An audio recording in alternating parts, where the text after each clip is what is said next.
Islam first is our slogan. Why is Islam first our slogan? And I'm going to bring you back to a video I remember watching quite some time ago, perhaps a year ago, something like that. It was quite some time ago. And it was Nick Fuentes and Sneeko, right? So Nick Fuentes and Sneeko, I think they were on a stream of some sorts, and they were talking with one another. They were, obviously, they're friends, good friends. So they were having a lot of points of agreement. And then I remember Sneeko asked Nick Fuentes, why is it that in your bio, right, your Twitter bio, your Twitter description, why is it that it says America first, then Christ is king? Why not the other way around? Why not Christ is king, then America first? You know what? That stuck with me, right? That stuck with me. And obviously we've just created this show, SamiSpeaks, and I've been thinking, what should our central message be? What should be at the epicenter, at the forefront of our show?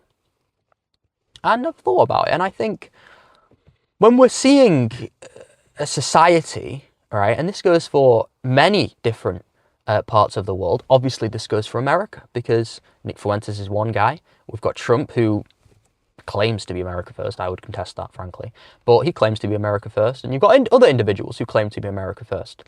But even if you are as far to that America first ideology as possible, like Nick Fuentes, why is it, my friend, that you are putting your nationality, right, your nationhood, the country in which you were born in, above your religion, right? He being a Christian, right? Me being a Muslim, right? Why am I not Britain first? Why am I Islam first? Because frankly, and Britain first is Paul Golding's, right? Paul Golding is saying Britain first. And this is the problem. And I've said this to a friend of mine. We've got individuals who care more about how high they can raise their flags than how Christian they can make their children. This is a problem. This is why Christianity is dying in the United Kingdom. This is why Christianity is the slowest growing religion on the planet, right? Because for every person that joins Christianity, 3 leave, according to Pew. For every person that leaves Islam, 1.2 grows, right? So Islam is the fastest growing religion on the planet. Why is that? Because Muslims tend, not always, but Muslims tend to put their religion before their nationhood, right? And the moment people start to do that, let's say USA, for instance, they put Christianity above the United States. This is where all the problems will start to be fixed, right? Because obviously I've got my grievances with Christianity from a theological standpoint, but from a moral standpoint, all of this degeneracy and this immoral activity that we're seeing, right, in the United States would all disappear under the folds of more Christianity. It's not necessarily to say that it needs to become a theocracy, but Christianity needs to be promoted more, right? But they're not doing that, right? And I'm not here to fix their problems for them.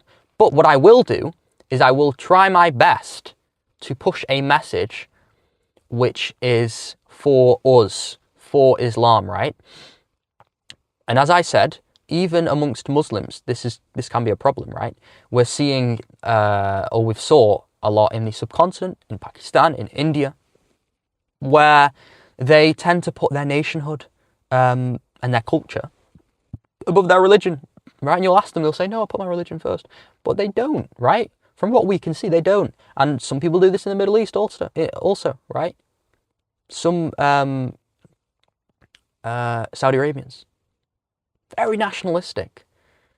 What it can't go is it can't go to the point where we are putting our nation and our nationality above our religion. And that's the central point that I want to make through this slogan. Islam first, not America first, not Britain first, certainly not Israel first, because we're seeing individuals in the United States saying Israel first, or to the effect of, like I just mentioned with Ted Cruz saying that his main priority is to defend and protect and preserve the state of Israel. You are in the United States.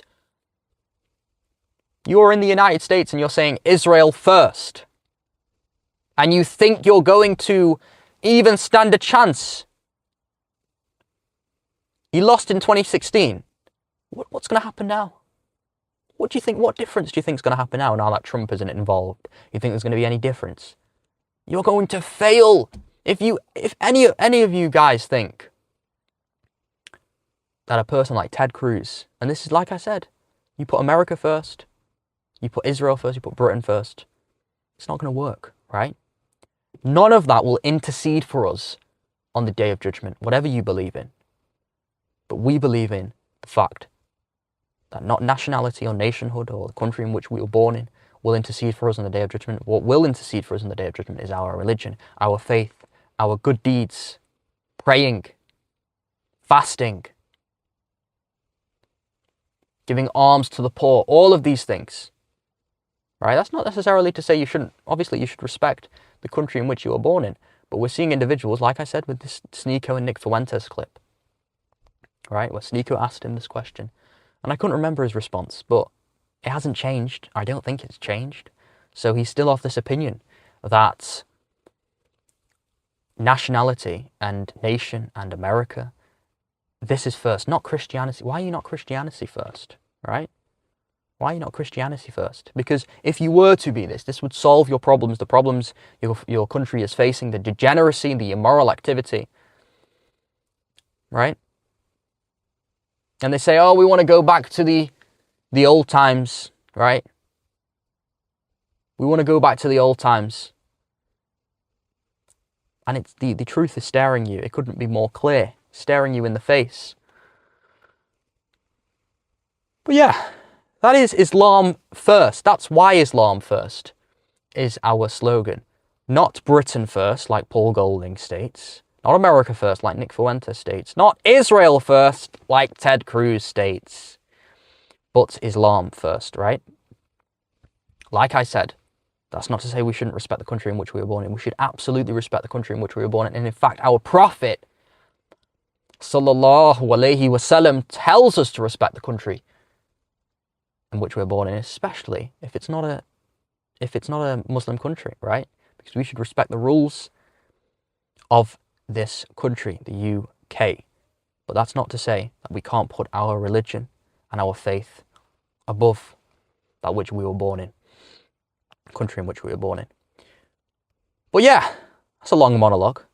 A lot to say, but it has to be stated, right? It has to be stated.